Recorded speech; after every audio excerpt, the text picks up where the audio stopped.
Esta campaña que partió hace ya un rato, un par de semanas, 3 semanas, llevamos trabajando para que la gente nos conozca nuestras propuestas, y hemos decidido hoy día tomarnos una pausa porque creemos que es importante, más allá de lo político, sino que también lo humano, tal como lo hemos dicho nosotros desde el principio, poner en el centro de la discusión al ser humano. Y quisimos encontrarnos con una familia que ha tenido un problema gigante desde todos los ámbitos, del ámbito emocional, del ámbito del corazón de la familia, que ha sido una tragedia. Y esperemos que este testimonio, que así como a nosotros nos llegó al corazón, ustedes lo sientan como suyo y vean que efectivamente también nosotros podemos estar en ese lugar.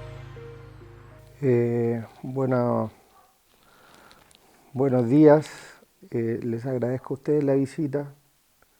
Creo que todos los medios de comunicación, ya sean de la capital o de provincia, pueden ayudar en esta causa haciendo difusión, no permitiendo que se olvide, porque si esto pasa al olvido, entonces los malos ganaron. Si esto pasa al olvido, los delincuentes en algún tiempo más van a poder volver a hacer su vida como si nada. Si esto pasa al olvido, en las próximas elecciones, todos aquellos políticos que no han hecho nada por la seguridad de la gente se van a poder repostular tranquilamente y nuevamente nos van a entregar promesas vacías. Recordemos que en ambas campañas presidenciales de Piñera, uno de sus eslogans era que a los delincuentes se les acabó la fiesta y que iba a tener mucha mano dura. Y tal mano dura no la hemos visto. No la hemos visto ni en su primer gobierno, ni en este, y la verdad tampoco hemos visto mano dura contra la delincuencia en, en los gobiernos que lo han antecedido o en el último gobierno de la presidenta Bachelet, que fue entre los dos gobiernos de Piñera. Bueno, yo creo que lo inmediato, lo más pronto es endurecer las leyes y tratar de sacar a todos esos indeseables que en estos momentos están en la calle y que deberían estar presos, porque tú sabes que siempre que hay algún hecho delictual de alta connotación pública, siempre se da el nombre, la edad y luego siempre dice el periodista contaba con un amplio prontuario policial, hizo tal cosa, y te empiezan a leer el currículum como si fuera un currículum del que usa un profesional para ir a pedir trabajo a una empresa. Y siempre uno se termina preguntando por qué esta persona pudo hacer semejante daño si con el prontuario, con la ficha electoral que tiene, tenía para estar 100 años preso. Y probablemente estuvo 5, estuvo 10. Y salió a la calle y volvió a delinquir, que era lo esperable. Entonces yo creo que en el más corto plazo, en el plazo más inmediato, sin duda es que hay que endurecer las penas, hay que quitarles beneficios, pero ya con una mirada de más largo plazo, yo creo que el Estado tiene una deuda con los niños de Chile, porque los está condenando a todos aquellos niños que son hijos de delincuentes a seguir la misma carrera delictual que sus padres. Estas son historias que se repiten una y otra y otra y otra vez. Entonces tiene que llegar algún momento en donde el Estado se haga cargo de esos niños, donde los eduque, donde les entregue amor, donde también ellos puedan divertirse, puedan entretenerse, puedan ver las cosas buenas de la vida y que no están asociadas para andar con una pistola o con una cadena de oro o con plata en el bolsillo por la cual nunca trabajaron. Y si nosotros como Estado, si el Estado de Chile y nosotros como pueblo de Chile no interrumpimos ese círculo vicioso que se ha hecho infinito, nunca nos vamos a liberar del flagelo de la delincuencia, porque los delincuentes también tienen hijos. Y lo que vemos que lamentablemente la mayoría, cuando toman detenidos delincuentes jóvenes, tengo entendido que alrededor del 90% de los casos, estos jóvenes delincuentes son hijos de delincuentes. que pasa también por un tema de oportunidades?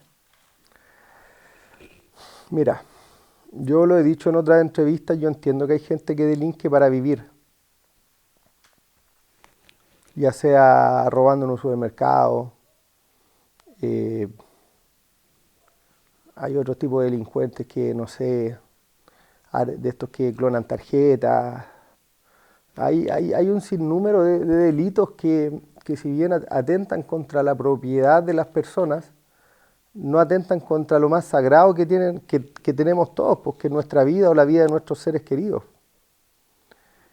Y en ese punto de vista, bajo ese punto de vista, yo creo que hay un cierto tipo de delincuencia que ya sobrepasó todo límite, que es el tipo de delincuencia que ya no va por tus cosas, no va por tus bienes, sino que va por tu vida, va por provocarte sufrimiento. Y creo yo que ese es el tipo de delincuencia al cual ya no se le tiene que dar ninguna oportunidad, no se le tiene que dar ninguna clase de beneficio. Pero lo que vemos que ocurre es lo contrario. Hoy día en la mañana me hablaba una muchacha que me decía que a su primo lo había asesinado un muchacho de 16 años, estuvo 4 meses preso. Yo me pregunto, ¿qué clase de castigo es ese? Lo que pasa es que los distintos gobiernos, desde que se acabó la dictadura, se han concentrado mucho en las cifras macroeconómicas. También ha pasado que hemos tenido amplios periodos de auge de la minería del cobre, la cual obviamente en cierto modo entrega cifras engañosas de lo que es la realidad del país, porque si bien tenemos recursos minerales sumamente valiosos, como el litio ahora actualmente, la verdad es que los beneficios de esos que han generado todos esos recursos no le han llegado a toda la gente. Hay gente que se ha resignado a vivir en la exclusión, hay gente hay mucha gente que tiene enquistada en su cabeza la idea de que si nació pobre se va a morir pobre, porque no ven oportunidades de educarse bien, de capacitarse bien para obtener mejores trabajos. Y efectivamente todo esto ha ido generando a través del tiempo que hay una delincuencia que en realidad no le interesa ser parte de la sociedad, que hay una delincuencia que ya encuentra que los que trabajan son los giles.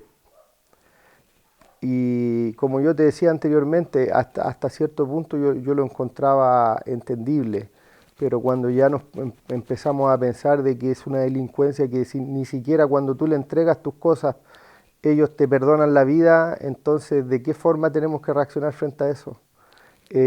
Aquí se está generando un caldo de cultivo para que la gente empiece a andar con pistola en sus vehículos. Y no me cabe duda que a estas alturas, a día de hoy, ya hay mucha gente que anda con pistola en sus vehículos. Y aquí va a empezar y esto evidentemente va a llevar a que se generen más tiroteos, que haya más muertes y va a ser de ambos lados.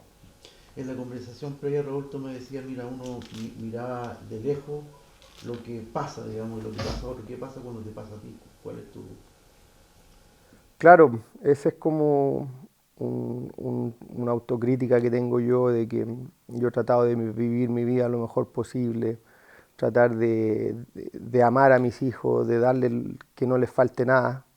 Entonces muchas veces también me pasó que yo veía este tipo de noticias tan cruentas como las de mi hija en la televisión, porque uno nunca piensa que uno va a ser parte de la noticia. Y cuando yo veía estas cosas, claro, las encontraba terrible y todo, pero después seguía viviendo como si nada, que es lo que hace mucha gente quizás. Y ahora que me tocó vivirlo a mí, me doy cuenta que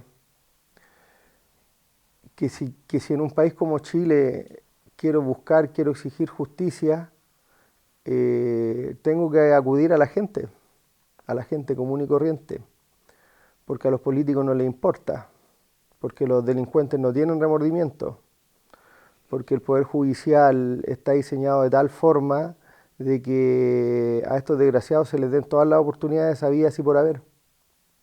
Me ha tocado conversar con harta gente que me han dicho que le mataron un hijo, le mataron otra clase de pariente y que los tipos no han estado ni 10 años presos, ni 10 años. Entonces ahí uno se pregunta, ¿cuánto vale la vida de un ser humano?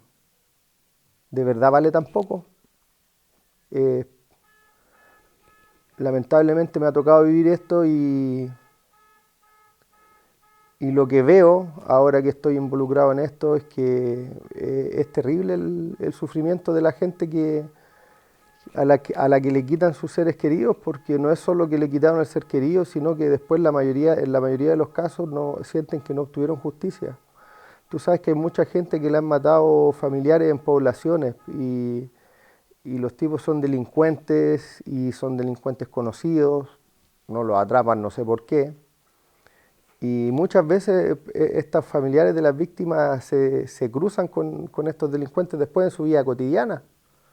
Y más encima tienen que agachar la cabeza porque si no el tipo, como no tiene ningún remordimiento en su conciencia, les dice, bueno, si me miráis feo te mato a ti o te mato a otro hijo o te mato a alguien más. Y la gente por miedo se tiene que quedar callado. Bueno, Raúl, mira, ¿cuál sería, crees tú, el mensaje después de vivir esta situación tan compleja para ti, para tu núcleo familiar, por supuesto, que además tiene un dolor que quizás nunca se va a ir, siempre va a estar contigo? Pero, ¿cuál sería tu mensaje para esos papás que hoy día te están mirando y que están viendo en ti de alguna manera cómo ayudar a una sociedad que hoy día es distinta? Bueno, de hecho tú dijiste algo súper importante, que esto es algo que no se va a ir. Nosotros ya Camila, yo, mis papás, los papás de Camila, nuestra familia, ya tenemos una condena de por vida. Nosotros ya empezamos nuestra cadena perpetua. Eh, por eso es cuando uno dice, le dieron 10 años o le dieron 20 y estuvo 10 adentro, tú dices, pues esto es injusto, porque nosotros tenemos una condena de por vida, de nunca más poder ver a nuestra hija. Y lo mínimo que uno podría esperar en estos casos es que así como nuestro castigo será perpetuo, el de los criminales también. Y sabemos que no va a ser así, porque incluso aunque le dieran cadena perpetua, presidio perpetuo calificado, que es lo más alto dentro de la legislación penal chilena, eh, a los 40 años van a poder pedir beneficios. Si yo sigo con vida después de 40 años, ¿me van a devolver a mi hija? ¿Voy a poder pedir algún beneficio? No, voy a tener que seguir visitándola en el cementerio. Y el mensaje es que no nos quedemos indiferentes, po. El mensaje es que nos apoyen y se apoyen a sí mismos, compartiendo toda la información que aparezca respecto de este caso o de otros casos, que asistan a las marchas, que generemos presión en los políticos, que nos ayuden a generar conciencia en gente que ustedes puedan conocer y que esto no les importe. Hagan que les importe, conversen con sus amigos, con sus vecinos, porque al final yo lo que quiero es justicia para mi hija, pero si nosotros luchamos para que hayan cambios en la ley, nada de eso me va a devolver a mi hija ya se fue. Entonces quienes realmente se pueden ver beneficiados por cualquier endurecimiento que haya en las leyes contra estos criminales, van a ser los vivos, los que aún siguen acá y que quizás alguno de estos animales en el futuro, cuando piensen apretar el gatillo, diga, "Ah, no, si hago esto me voy a ir en cana de por vida", y capaz que la piense mejor y no lo haga. Para nosotros ya pasó nuestra oportunidad, nosotros ya no vamos a encontrar consuelo, pero sí estamos ante la oportunidad de generar conciencia para los que aún quedan en esta tierra. Tratar de generar un cambio. Si mi hija obviamente ya no va a alcanzar a disfrutar ese cambio, Yo sé que donde sea que ella esté, se va a sentir feliz y orgullosa de que sus padres traten de hacer algo para que tengamos un Chile mejor del que tenemos ahora. Muchas gracias, Raúl. Gracias a ustedes. Bueno, nos acabamos de entrevistar con Raúl. Raúl es el papá de Tamara, de una chica de 5 años que lamentablemente por un encerrona con un impacto de bala perdió su vida. Y principalmente, ¿por qué queríamos conocer a Raúl? Porque Raúl creo que representa el sentido quizás de muchos otros que también han pasado efectivamente por lo mismo. Pero Raúl tiene una diferencia. Raúl tiene la esperanza que esto cambie.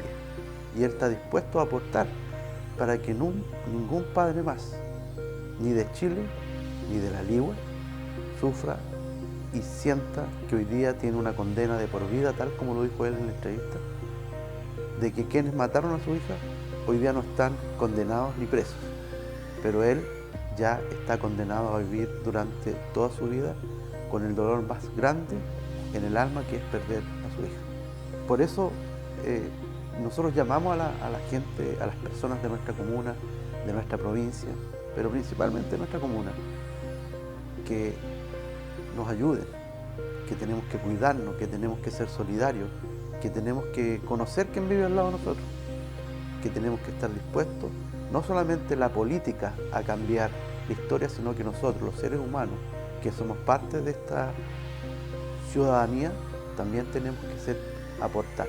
Pero también queremos decirle a nuestros parlamentarios, a los 10 o 13 parlamentarios que representan nuestro distrito, que ellos tienen que ayudar a que las leyes sean distintas y que finalmente no solamente se piense en leyes para lucrar como la AFP, sino que también se piense en cambiar las leyes para que finalmente llegue a ese ser humano sensible, sencillo y humilde.